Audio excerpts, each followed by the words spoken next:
Mirror man, you twist and turn my mind until I don't know who I am. Mirror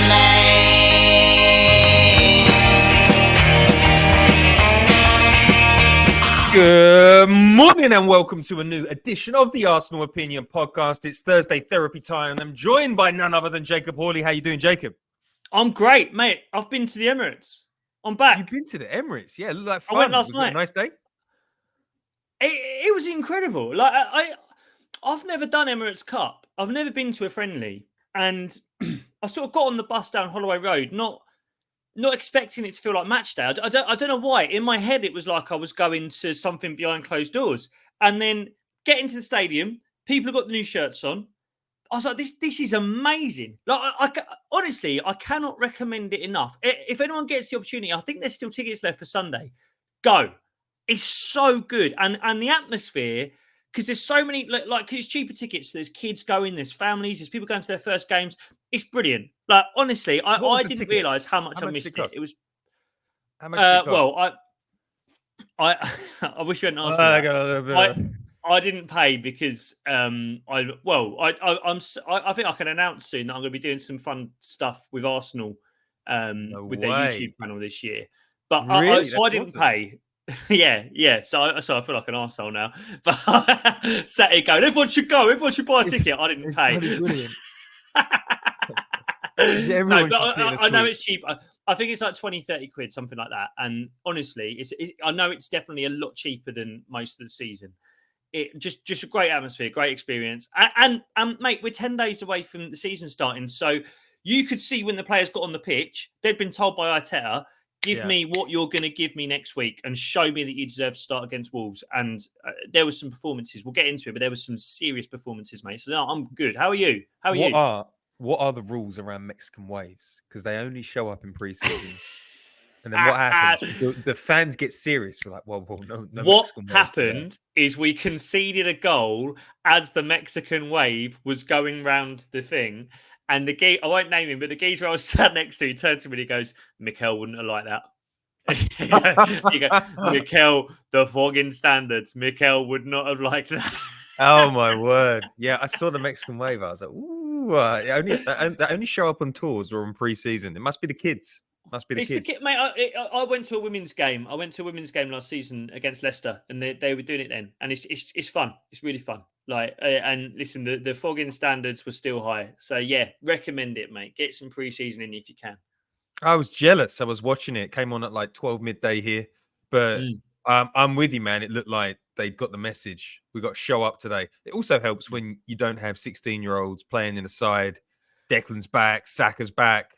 Everybody's chomping at the bit to get in the mixer. So it was, it was a nice game to watch. We've got loads of topics today, Jacob. We've got loads of topics, but before we get into that, we get into a little hottest of takes. Hottest of takes. The hottest of takes. The AOP hottest of takes. Make it spicy. Lots of things have happened in the last week, but where are you going to take this week's hottest of takes? Lots of things have happened, and can I give you a mini one before my main one? Can I give you a starter before my main course? Right. Little tiny one, as Julian Alvarez has gone there to start up front with presumably Conor Gallagher behind him. Who on earth decides to support Atletico Madrid? If you're born in that city, who chooses Atletico over Real? 15 years of Simeone ball, Conor Gallagher chasing behind the Julian Alvarez. That is who is like. Even if you're a staunch Atletico family. If you're having children in that city, let them be Real. What are they watching? Anyway, sorry. That just where did they get? Where did they just find all this cash? Where did they get 70 million quid for Julian Alvarez? I know it's amortized over a couple of years, but anyway, it still blows my mind. That club gets 44 million a year, highest paid manager in the world. He's got some disgusting salary. I'm like, who's funding this, and why is nobody asking questions? I'll say this, and they'll knock us out the Champions League now, and everyone can blame me. 100%. Conor Gallagher from 30 yards. Hot take: the left-hand side was cooking last night. The left-hand side was cooking. Yeah. My conspiracy theory, and I've said it for ages, I think it's Rice back to 6. I think we're going to invert Timber from the defence to sit next to Rice. I think Havertz is back to left 8, and I think Jesus is going to be starting. And I think in terms of what we're doing in the transfer window, Calafiori, left-hand side, Mikel Marino, bit of depth for the left-hand side. It's all about unlocking that side. We were so one-sided last season. The right-hand side, I think, was up there with the best in the league. Left-hand side wasn't. And last night, the left-hand side, it overshadowed the right by a mile. Look, Zinchenko was great. Havertz was great. Havertz was man of the match. And Trossard benefited from it. Jesus benefited from it. That half of the pitch, we've invested in it. I feel like that was the first thing Arteta said. And I think it goes back to that Fulham away game where he came off and people were passing the ball around Kiwior, bless him, because he was trying to invert from left back and it weren't working. And I remember after that, Arteta said, hands up, my fault. I asked him to do something he couldn't do. And after that, we played double pivot, Jorginho and Rice. What other team, top team, plays double pivot? City don't, Liverpool don't. It was never the plan. We had to get that left-hand side cooking. And last night, mate, it was hot. Are you back on team Zinchenko? I think we're going to have to be honest with you, mate. I know we did shag, marry, kill last week and we all buried him. Calafiori's not ready. Timber's not ready. I think Zinchenko's going to start against Wolves. And if he plays like he did last night, we're not going to have any issues with that. Love that. That's a spicy hot take. My hot take will riff off of a big, huge dose of hopium. I think something that Arsenal fans are forgetting about last season because we get collective amnesia. I think we forget all of the effort and hard work that went in the start of last season. We were trying new things. We were evolving the system. Fans were throwing their toys out the pram saying Kai Havertz was rubbish and he was going to down Arsenal.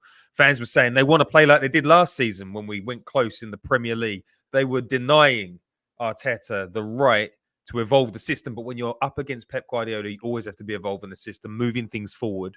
And when you move things forward, like a well choreographed dance, sometimes it's a little bit clunky. If you've ever played in a band, sometimes when you're learning new songs, it's a bit clunky, and then you get into that automatic mode and things start to flow. Arsenal didn't flow for me until after that Wolves game last year, which was late November, early December. Yes. And then after that, we had a bit of a rough December, but it wasn't rough because the football was bad. I mean, maybe Fulham. But West Ham, I was at that game. It was, 35 chances or whatever we had. But after January, Arsenal cooked. We racked up loads of goals. No one was talking about striker. Kai Havertz found his way. Trossard found his way. The whole team elevated. And I think that we're forgetting that if we played like that from the start last season, we would have had a 100-point season. And I think watching that game yesterday, we are going to start the way we finished, and I'm going to make early predictions. Arsenal winning the title this year. Arsenal winning the title. I think we've got the best squad. I think we've got the most stability.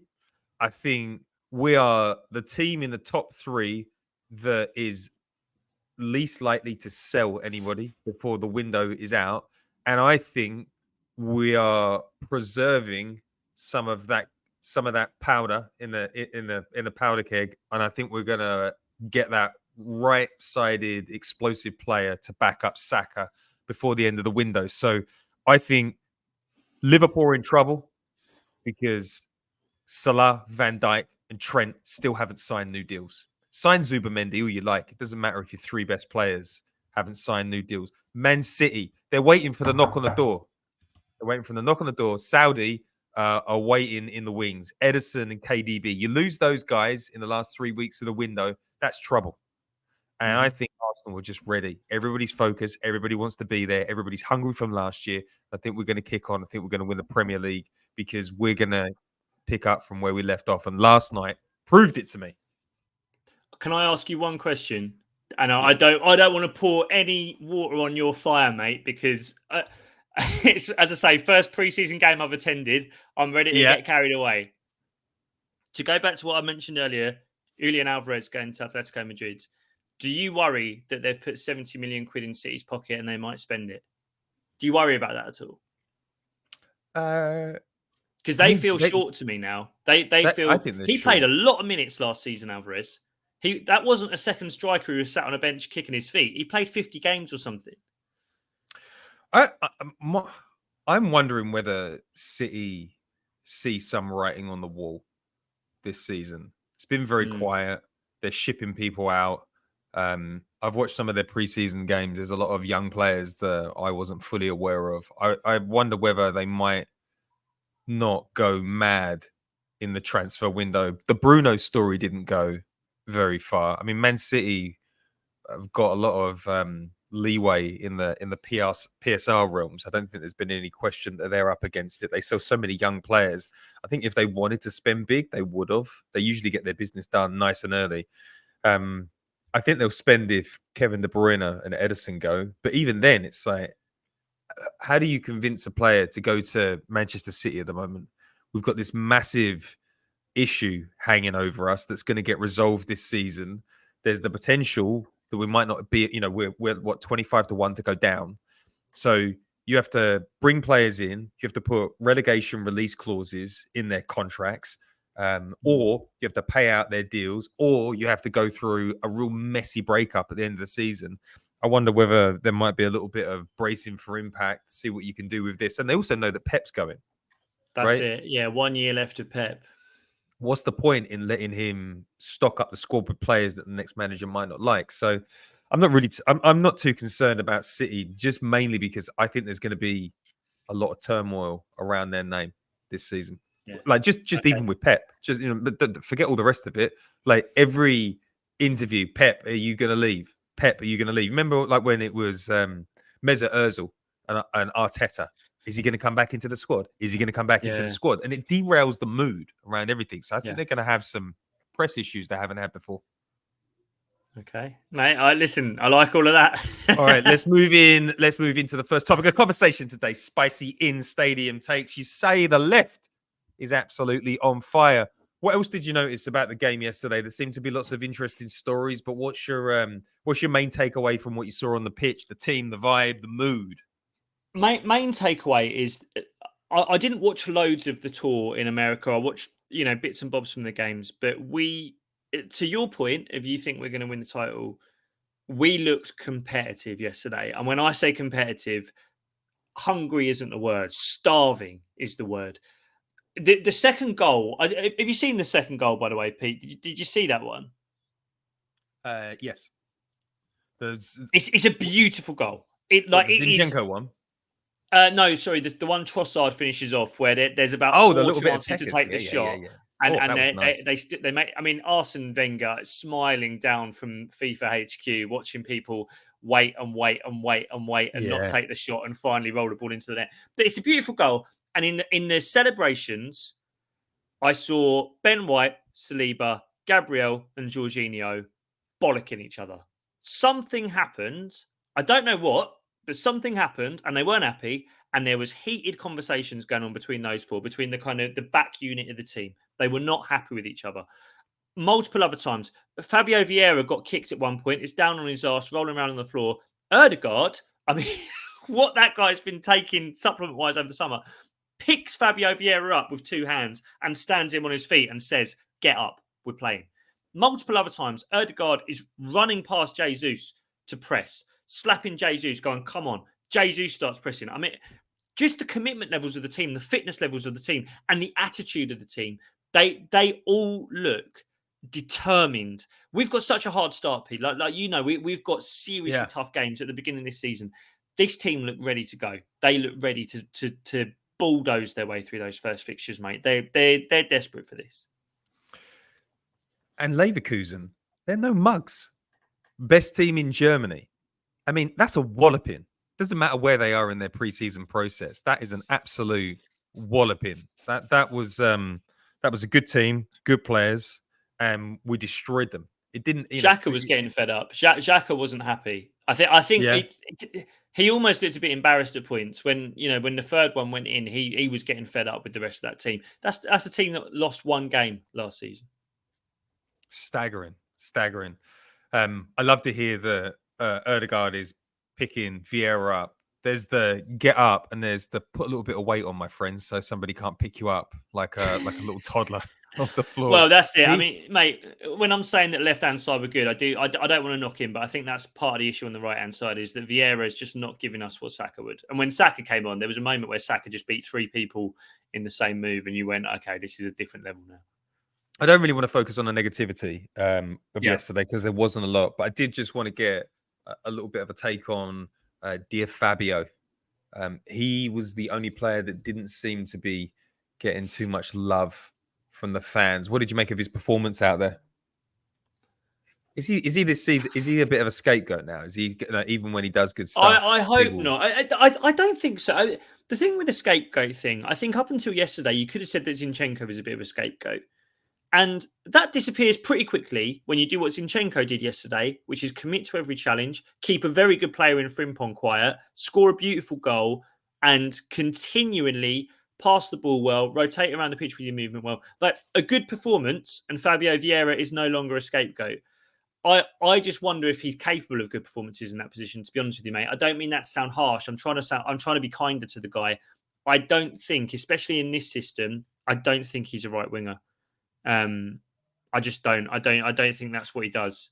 So yeah, he just doesn't. He doesn't have the power. Doesn't have the power. Doesn't have the pace. He also there were times yesterday. The one thing I think Fabio Vieira's got as good as anyone in this squad is a shot from outside the box. And there was a couple of times where he cut back onto his left and he had the opportunity, but it's just his confidence looks completely drained. It's an interesting one because Smith Rowe's gone, right? So in terms of who's your 8 when Ødegaard's not your 8, when Havertz isn't your 8, who's your 8? It should be him, and we haven't seen him there. We've seen Nwaneri there. We've seen Declan Rice come on there. We haven't seen Vieira there, so I don't know what his status is at the moment. And I don't. His status feels that he is the new Smith Rowe, as in 3 appearances next season. Maybe that's similar to what he got last season, wasn't it? Yeah. And by the way, some of those appearances weren't bad last year. I thought away at Everton, he was quite good as a left 8. I thought when he came on against Fulham at home, set up that Eddie goal, that was some really nice stuff. It almost feels a bit to me, I remember there was a point, I think it might have been before we brought in Ben White, where I've probably got this wrong. I remember Arteta playing Nuno at right back or bringing Nuno on at right back in one game, and it felt like a real come on guys to the board, get me the guy I need in that position. And this Fabio Vieira right wing thing, it almost feels like Arteta pointing at Edu and going, come on mate, if you don't buy me my right winger, that's all I've got. Yeah, that's all I've got. That makes sense. All right, let's move on to a positive topic. Bukayo Saka and Declan Rice, they've been back at training 2 minutes and they're right out there on the pitch. Did you have any concerns that those two would be fatigued after all of the games, all of the ups and downs of the Euros? And do you think they're going to be ready for game day 1? Mate, 2 weeks ago, 2 or 3 weeks ago after the Euros, which by the way feels like a lifetime ago now. I don't know whether it's the news cycle in the UK has been pretty busy, but that does feel like a lifetime ago. I was saying back then that I didn't want to see them before September. I didn't want to see them against Villa. Didn't want to see them against Brighton. I wanted to see them given a proper rest, especially Bukayo.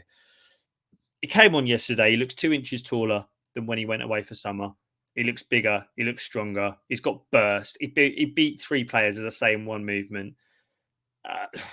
The guy's going to play. He's going to play. I don't know what the future of Saka is. And maybe it's what we're saying, that when you see an alternative come in, when you see a Sane, a Neto, whoever it might be, when someone does come in, you can sit him down, then he will sit down.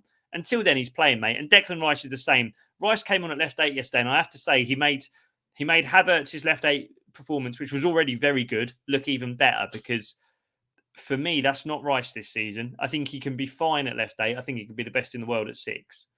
I agree with that. I agree with that. It just feels like it's in Arteta's head now. Like the left 8 for Kai. He's not letting that go.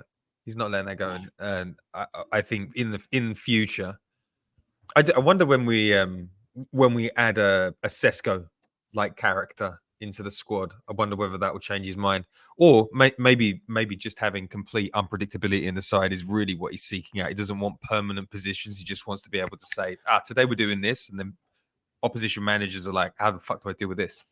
And do you know what, mate? If you'd have watched that game sat next to me last night, and I'd have said to you, it's Havertz at 9. Havertz is playing false 9, same way he did at the end of last season, but we've got this new tricky Brazilian guy playing left 8. You'd think it was Jesus playing left 8, because the amount of times Jesus actually dropped deeper, received the ball deeper, picks it up and dribbled and ran with the ball, whilst Havertz ran past him. The two of them, they just give and go. They just swap positions constantly, and it really works. I remember we played them both against Luton away from home last season, 4-2, I think it was. It might have been 4-3 actually, but there was a goal we scored in that where Jesus helps it onto Havertz. That's a really nice. Sorry, Jesus, not Jesus. It's a really nice combination, those two, and I really think that's going to be the plan. But I think Rice will start against Wolves, and if he doesn't, Jorginho looked really good last night. By the way, Partey, different conversation, but Jorginho looked great.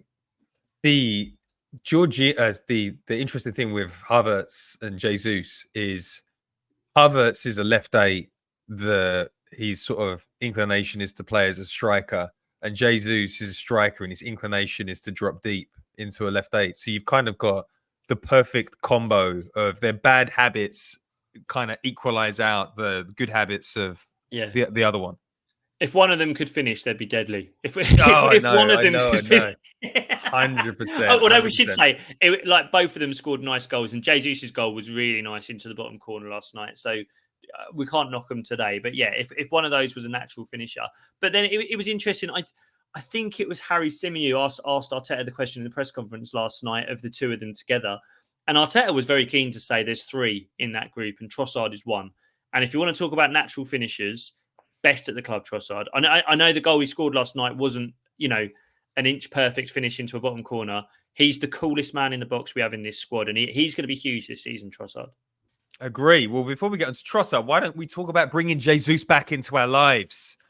Gabriel Jesus has spent the summer sleeping on a concrete bed, eating exactly what he needs to, not having any sugar in his diet, slimmed down. He's got new facial hair features. He looks aggressive. He looks focused. He looks like a man that has stared his future career in the eye, and he doesn't like what he saw. He can see Everton in his future. He doesn't need that. He looked fit, raring to go. He has done all pre-season. But the question I've got for you is, can we trust it? Can we trust it? The wife's been out at the tennis club. She's cheated with every man there. She's come back. She said, I'll never do it again. Do you give her a membership to a different tennis club? That's what I want to know, Jacob, because am I prepared to give in to the propaganda that Arteta's putting out there? Because he's going big. He's saying, I'm seeing something different. I'm seeing something different. I feel like I am seeing something different, but am I lying to myself? What's going on? I want to talk about Gabriel Jesus, but I'm just so worried about my missus playing tennis now. Never let him. Never let him. And I to sort of answer your question with a question, I don't know if we need to trust Jesus. Do you know what I mean by that? I think Havertz was so good as a 9 last season. We know we're bringing in Marino to back up that left 8 position, and I think we might even get one more who could play in the 8 position. I don't know if we need to trust Jesus. I think we're at a nice position with Jesus. When Jesus joined our team from City, we needed Jesus. You might remember that. That was the summer where Lacazette went, Aubameyang was gone. We had to give Eddie Nketiah a contract because there was no one else, and Jesus came in, and we needed Jesus. And when we lost him at the World Cup, we lost ourselves a bit. Now, Jesus needs us. This is last chance saloon for his career. 27 going on 28. I don't know if he's ever done more than 28, 29 games that he started in a season for us or City. This is it for him now. He needs to show that he's a top level player. And I think the nice place we are is there's parts of his game I love. And I have to say, he's my kind of striker. I love a striker who can beat a man, who can come outside. Like, it reminds me of Henry a little bit, drifting outside of the box to receive the ball, then running in. He doesn't take his shots quick enough for me. There's still too much hesitation. There's still too much wants an extra touch before pulling the trigger. And what I loved about his goal against Manchester United, was that in LA? I believe, when we played United? Yeah, we played United in LA, Liverpool in Philadelphia. Right, 6-yard box, quicker than the defender to make his movement, one touch in the bottom corner. That's what I want to see from Gabriel Jesus. I want super sharp box movement, finishing moves. Clinicality. Well, it's not just clinicality. It's occupying a striker space. It's going, I'm staying on the last man, and I'm going to wait for the ball to come to me. I'm not going to go and get it. I'm going to wait for the ball to come to me. And when it comes, I'm going to be fast enough and I'm going to finish. That, to me, feels like what Havertz does. I think Havertz is much better at that, at being your man on the last line, shoulder to shoulder with a centre-back and moving quicker and finishing. What we see a lot of Jesus is what he did last night. Come outside, pick it up, beat a couple of men, and then beautiful finish. But that goal is so much harder to repeat. Whereas the goal against Man United, that's very repeatable. You could see him doing that week in, week out. It's what Haaland does week in, week out. Quickest man to move in the box. And that's what I want to see more of from him. But the nice thing is, if he doesn't do that, and if there's games where he isn't doing it, Havertz can go up top and do it. Havertz, second half yesterday, got the goal. The thing I really thought about when I was watching him yesterday, when he was coming outside the box, when he was beating men, when he was doing tricky, unpredictable stuff that you don't necessarily expect from a striker, I thought about the away game against Bayern Munich. And I thought how much we needed an X factor in that game. Someone to just do something different where our system wasn't working.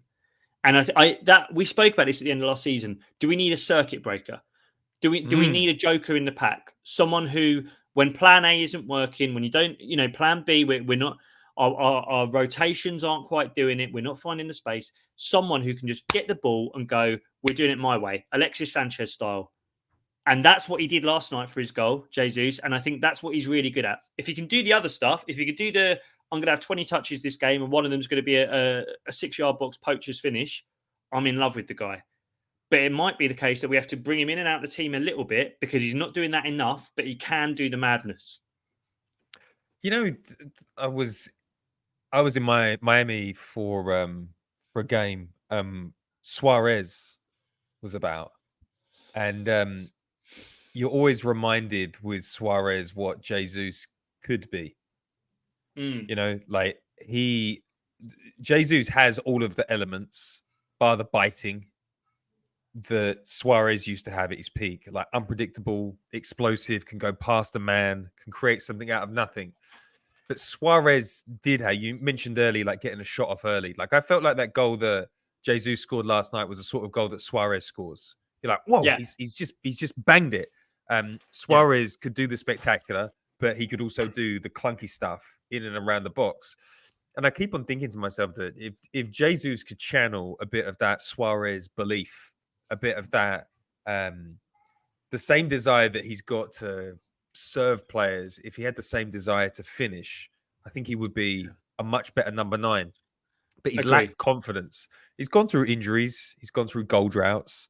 But this season, he's got to get composure. And composure is all in the mind. Jesus has got all the technique in the world. Can't deny his technique. It's just composure. I think 27 is quite late in the game to develop elite composure in front of goals. But crazier things have happened, right? There are examples of late developing strikers all over the world.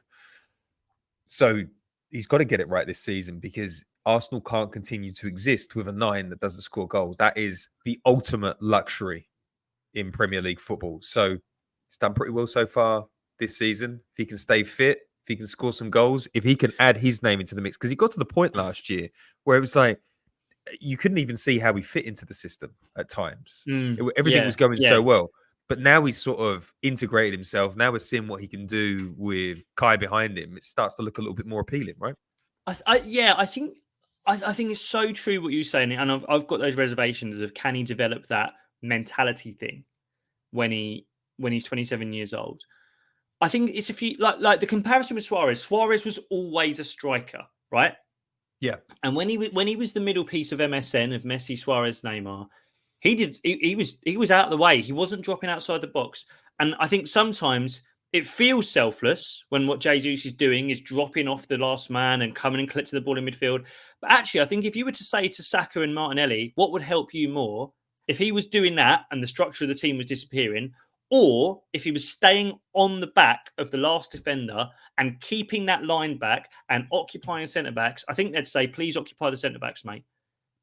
Trust Erdegaard to go and get the ball deep. Trust the other guys to go and do that. Trust Timber to progress the ball. Trust Zinchenko to do that. Occupy the last man. And look, we've got Havertz doing it as well now. So maybe that's the plan. Maybe it's okay if he drops, if Havertz stays. But I do think sometimes it's the most confident thing you could do as a striker is trust that you just stay there, occupy your man, and the ball's going to come. I think sometimes the less confident thing is to go looking for it. Yeah, I was looking at some of the stats last night. Kai Havertz, 26 touches, 3 goal involvements. Like, Jesus has more than 26 touches in the game because he goes hunting for it all the time. You wonder if he took a little bit more of Kai's mentality. Less touches, more effective with what. But then maybe if Kai's got Kai's mentality, it's okay for Jesus. Like, if you were to just swap their numbers, if you were to put a number 9 on Kai's back and a number 8 on Jesus' back, maybe none of us would be complaining. Maybe we go, this is great. We've got an attacking mid in Jesus who loves a dribble, can connect with everyone, and a 9 in Havertz. And like in practice, that's kind of what they do. So maybe it's all right. But I do agree with your reservations about his mentality sometimes. All right, let's talk about somebody else's mentality. Mikel Arteta's mentality is coming into question today. Not because we doubt that he has elite mentality. It's just that maybe he is moving into an area of managerial creativity that we didn't think was possible. The story goes that he hired pickpockets when they were staying in a hotel in King's Cross recently, professional pickpockets to pick the pockets of the players. And when the players found that they had their valuables stolen, he basically says something along the lines of, don't get your pockets picked in whatever the next game was against Fulham. When I lose my wallet, I get upset. I think this is amazing. He's getting a bit of a critique for being a sicko. Jacob, how inspired would you be if you were working for an accountancy firm and your manager picked your pockets and made a little story about it? Do you feel inspired by this sort of stuff? Where do you hire a pickpocket?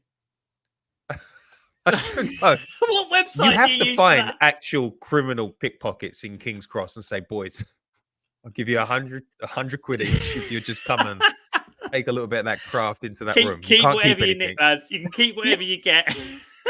It'd be a nice heist. I mean, you know, you and I were talking about this before we started recording. You were saying you've got a bit more experience around where, you know, the environment of players and stuff like that. And you were saying that these guys need stuff like this. It reminds me, do you remember when the Amazon documentary came out and everyone was like, oh my God, it's so cringe, the light bulb stuff, all this. But the players love it. The players adore all that stuff. You know, these are hyper-stimulated young men who've never really grown up. They love this stuff. So would I be stimulated by it? I think I just want my wallet back. I just want my phone. But these are mad, you know, hyper-trained athletes who and I think also we're at a point now where, you know, we're 2 points short last season. What was it? 4 points. Like, we're just trying to find that 0.001% extra from somewhere. And if that's everyone's nerves being shot because they keep getting robbed at the dinner table, then maybe that's what we need. I don't know. Do you think you'd like it? Do you think in your working environment that would help you? I think that in my environment, it's a slightly different way of motivating people. But I think if people saw what I do to motivate my teams, they might think it's cringe. I think, like, you got to remember, these guys, they're super young. They spend a lot of time at home, 2-3 hours a day at training, and they need to be motivated. They need to be entertained. They need to be kept on their toes at all times. And I think Arteta does a really good job of it. I mean, hiring professional pickpockets, whatever industry you're in, that's pretty fucking creative, right? That's a creative idea. There's a bit of theatre around what he's doing. And I think, you know, I know that some managers bore players. I know that Unai Emery and his video analysis would bore players. You know, people talk about Erik ten Hag and some of his tactical sessions. They bore players. Like, they have short attention spans. They want to feel connected to the manager at all times. And if you create an environment where any meeting could be a mad one, like any meeting, any team speech is gonna, it feels like you're in a film every time. It feels like Arteta's got a writer's room of people just banging out scripts like the light bulb or whatever. Like these things keep players engaged in the mix. So I don't know whether I would pickpocket members of my team. I think I'd be in HR's office pretty quickly. I am looking on the internet at the moment. There is obviously an influencer called Apollo Robbins, who is a master pickpocket. The New Yorker did a piece with him 7 years ago. So it does seem like you can hire influential pickpockets to come and help you out. But I'm all for it. I mean, I much prefer these stories coming out than stories of players faking injuries to get out of a video analysis session. Yeah. And mate, it's one of those things. It's cringe when you lose. It's genius when you win. Do you remember the playing You'll Never Walk Alone at the training grounds? Yeah. That looked pretty dumb when we went to Anfield and lost, didn't it? But I guarantee you, managers all over the world were like, I'll give that a go. I bet you. Yeah. 100%. Yeah. Other managers were giving that a go. Everybody's looking for ideas, like anything to keep people engaged. So I like it. I just like that he's got a team of people and they sit in a room and they brainstorm all this mad shit and like the pickpockets. What about that? We'll do that after a loss. Magician. We'll do that after a dicey draw or whatever. It's just, it's funny. It's funny, but it's nice to have somebody that's like, it also says a lot about the manager that he had to prove himself at the start. So all of these sort of like innovative ideas, you could see why he was doing them at the start, needed to engage an unengaged squad. He's now at superstar level. He's going to be given the biggest contract in the Premier League after Pep goes, which he's probably deserving of. It shows that he's not resting on what went before. And Arsene Wenger, after his success, and Arteta hasn't had a success like Arsene Wenger, he just did the same thing over and over again. Players weren't engaged. They weren't focused. I think Mikel Arteta is showing that he's probably going to be one of those freakish guys that's always innovating his system over and over again. And maybe he does stand the test of time like a Jurgen Klopp or a Pep Guardiola. Definitely. So I think that's, he keeps evolving. All right, let's move on to another topic of conversation. MLS and Nwaneri. They appear to be the chosen ones. They are but mere babes. They're extremely young. They're teenage. There have been questions if William Saliba, who was playing for Saint Etienne, if he can't get away without having a serious amount of loan session, if Balogun can't get away with it, what makes these boys different, Jacob? But you've got to see them up close and personal. The coach said, if we bought these guys from Argentina, would you think differently? In the media yesterday, what did you make of their performances? Who's ahead of the other? What are we letting ourselves in for with these kids? Well, it was funny. I was sat next to Jim Campbell, do you know, from the Football Ramble, and we were watching Nwaneri when he was getting ready on the side of the pitch to come on. Jim, I mean, he wears glasses, Jim, so he doesn't really know what he's seeing. But he turns to me and he goes, "Is that Martinelli coming on? Is that Martinelli? Yeah, dark hair." And then we both went, "Oh God, that's Nwaneri." And it was like, Jesus, he's more hench than mine, mate. He looks like a man. And to be fair to Lewis-Skelly, like Lewis-Skelly as well, like on the pitch, he can win duels. He can get away from people. And I think we know what matters to Arteta: duels, duels, duels, duels, duels. We've seen Ben White saying it in the tunnel before a game: duels, duels, duels, duels, duels. Like, can Fabio Vieira win his duels? No. Can Charlie Patino win his duels? No. Some of the players that have slipped out of it, like maybe Cheeto isn't the duel monster, but I tell you what, Lewis-Skelly is, and Nwaneri is, and just the confidence with which they play the game, they just don't look like kids. Like if someone says to you, mate, balance on the ball, yeah, use of their bodies, like, and if someone said to you they're 22, 23, you believe it. They don't look like kids, and as I said earlier, there's a space in midfield. There is definitely a space in midfield coming up. We haven't replaced Smith Rowe, who didn't play many minutes last season, but you know, when Odegaard didn't play, we needed a right 8.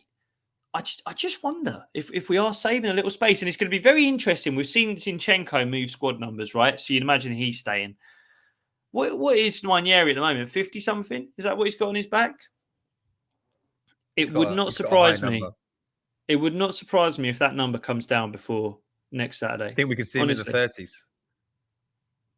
Could be in the teens. Could be in the teens. Do you think they're too young to go on loan, but also too young to get serious minutes in the side? Like they're kind of in that precious zone, or are we Oscar bobbing? I think you Oscar Bob more and more so when you've got a manager like Arteta or Pep who's got such a specific way of playing the game that like what have the loans done for Charlie Patino? You know? How's that helped? Because you go to a championship club, they have a bad run of 6 weeks, and suddenly the manager who told you he's going to play 4-3-3 and give your guy experience at right 8 in a pressing system gets sacked, and suddenly Brexit ball is in because they're trying to stay up. Yeah. And what does that do? So I think the loans thing, I think, to be honest with you, I think the loan thing is more useful for when you're prepping for a sale, like what we did with Balogun. Striker. Yeah, Balogun. That perfect loan, right? With those midfielders, I think it's so specific the way you want to play with them. I think you just want to keep them around Martin Odegaard. You want to keep them around experienced players. Lewis-Skelly playing coaching. Yeah, and see Lewis-Skelly play inverted left back. Like, fuck it, like it'd be impressive enough if the kid could play in midfield as a normal midfielder, but to step in from left back and then also do a decent job marking right wingers, I'm just blown away. Good right wingers, man. Honestly, those two I think are really, really special, and we don't have to expect too much. I think you and I both said sort of 5 to 10 appearances for each one. We'd be happy with that. They're 17. That'd be great. All right, let's talk about the transfer window. Let's deviate off the game a little bit. I've been doing some digging around, talking to some people about why the transfer window has been quite slow at the moment. And obviously, we might be getting, we've got the best Italian centre back of the window. We might be getting one of the sort of star performers for Spain, even though that one seems to be coming under question at the moment. But the view that I'm hearing about the transfer window and why it might be slow is for a number of reasons. Number one, there's not a lot of money going around at the moment. That's why you're seeing deals like deals like Chelsea are doing.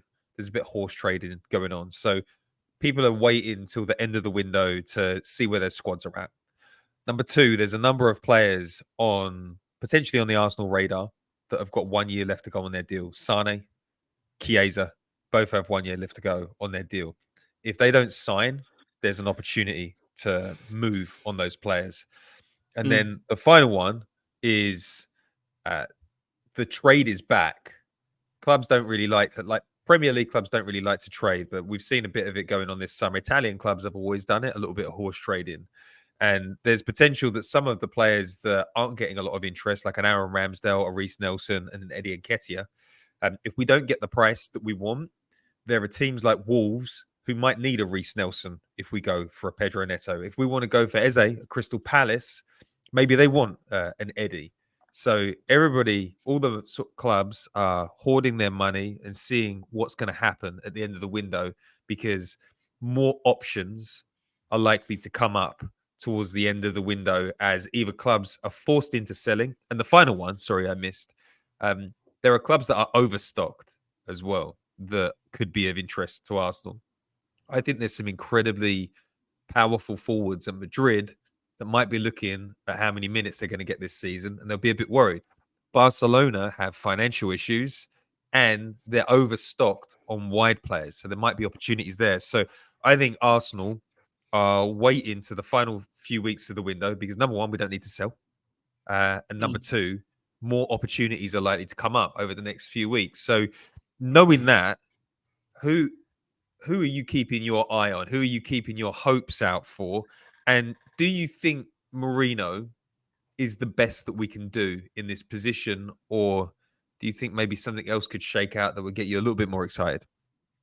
Well, but before I answer over those, I'm going to add one more factor in, and it's purely theoretical. I'm sure you've got more insider knowledge than I have of how the window works and everything. I think wages have got to a point now where it's just a piss take. It's just a joke. And they've gone up and up and up over the last 5-10 years. They haven't matched inflation. They haven't matched the way that the club's incomings have gone up. And there are just so many players now who, wages wise, are priced out of a move. Eddie, 100 grand a week. I know I've said it a million times. Do you know what Ivan Toney earns at Brentford? No. Before I say this, I just want to 100% check that I've got this 100% correct. But he, hang on, because I'm going to say it, and if I get it wrong, people are going to be like, you fucking idiot. So he's on a 5-year salary that's worth £1 million, £1 million a year. $1 million a year. I mean, I would like it. Don't get me wrong, but that doesn't feel like a 26-year-old. He's on a 5-year salary of 5 million. That's worth £5 million, £1 million a year. So I think that works out about 20 grand a week. Is that right?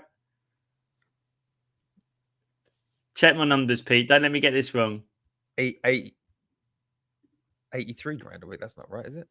83 well, grand a week. So on capology.com, they've got him on 20 grand a week. Sorry, 83 grand a month. 83 grand a month. Yeah. That's 83 grand a month. There you go. That's Ivan Toney. That's England's Ivan Toney. That's we wanted to spend 60 million Ivan Toney. That's proven. However many goals in the Championship was it? 30, 40 in a season for Peterborough? Ivan Toney. So if you're Brentford, you're going to potentially sell him, do you want to give Eddie Nketiah 100 grand a week? Reece Nelson, similar money. The club's injured. Like we were talking about David De Gea last night. He hasn't got a club. And apparently that's because he's saying to his agent, I don't want to play football again until you get me that money. The players have eaten themselves. Frankie de Jong. David De Gea, let's remind everyone, was on what, 420 a week? Yeah, stupid money. But no one's, even Saudi. Frankie de Jong, super talented player. If we're looking at a guy in his mid to late 20s, I know he's had injury problems, but if you want a guy mid to late 20s who can play 6 or 8 at the top level, we should be all over Frankie de Jong. He earns 350 grand a week. Nico Williams, the talk all summer, he wants 300. Like, it's gone too far. The players have gone too far. And if you're someone like Eddie Nketiah, you have to say to yourself at some point, I'm not picking on Eddie, by the way, because so many players have done this. But Eddie, he'll be 26 next season. And he'll look back at the last few years and go, what have I done? I'll tell you what you've done, mate. You've earned 100 grand a week. What you've not done is play football.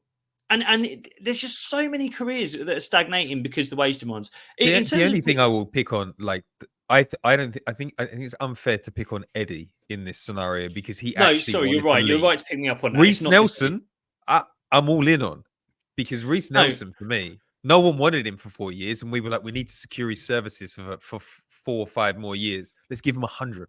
No one wanted him. What you made it worse. Right. No, but it's not just him. And also, fair play to the players. At some point, as a player, like, who am I to say that I would turn down that money?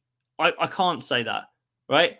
Like, I was the one saying fair play to Chido for going to United and taking the 30 because who knows what your career is going to be. So fair play to the players, but I think it's slowed down the market massively because I think there's so many moves. Ramsdale, he's on over 100 grand a week. No one pays their keeper that, apart from top clubs who've all got keepers. So yeah, in terms of do I hope something's going to shake free? I've got a real feeling that it's going to be like an Ozil thing. You remember Ozil? I think it was just after Bayer had gone to Madrid that Ozil was available to us, and that's when we did it very late. Last day of the window. And then also Gunner blog, James Nicholas, he wrote something about Mourinho where he was like, Arsenal are happy with Mourinho. And, he didn't quite say it, but he seemed to hint that, yes, personal terms agreed, blah, blah. But there's other targets. And I just wonder if there's another little domino effect that might mean someone's suddenly available, which means we go, as much as we like you, Mikel Marino, something really special's come up. Well, you know? This is why it's so all these so many kids falling over themselves to pretend that they've got like inside intel, and it's the difficult game when you live in that ITK world is you never know what's going to happen. Like I work in a club and something's on and everybody's prepping and then bang, just out of the blue, it disappears. And then people are like, you got it wrong. It's impossible because there's so many like spinning plates that go off in football.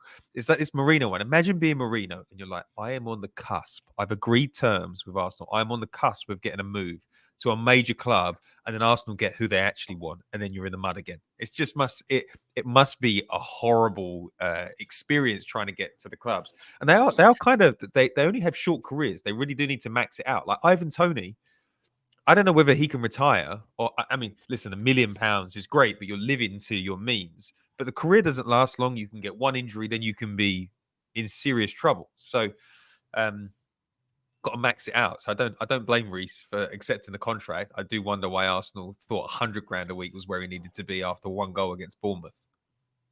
So there we are. Yeah. All right. So let's get on to the final topic.